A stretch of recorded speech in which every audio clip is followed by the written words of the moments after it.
I'm meteorologist Josh Classen, and this is a look at some of the wild weather from around the world this past week.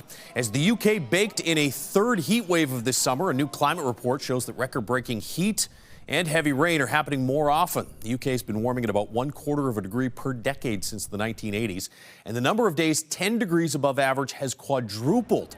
This latest heat wave saw a few days with temperatures about 15 degrees hotter than average. The heat damaged a rail line, had to be closed. That affected thousands of fans trying to get to a Stereophonics concert.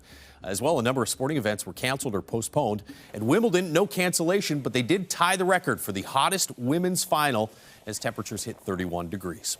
It was a tornado and severe thunderstorms that impacted an IndyCar race in Iowa. You could see that tornado there off in the distance in that video. It touched down about 2 kilometers from the speedway.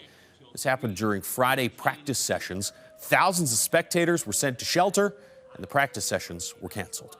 More deadly flooding in the southern U.S. Just days after the devastating floods in Texas, torrential rain triggered flash flooding in New Mexico. At least 3 people have been killed. About 200 homes were damaged, including that home that you can see floating away in the floodwaters there. That region was affected by a wildfire last summer that made this flooding even worse.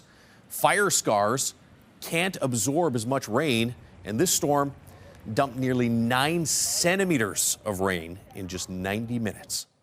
That's a look at your wild weather for this past week. We'll see you next week.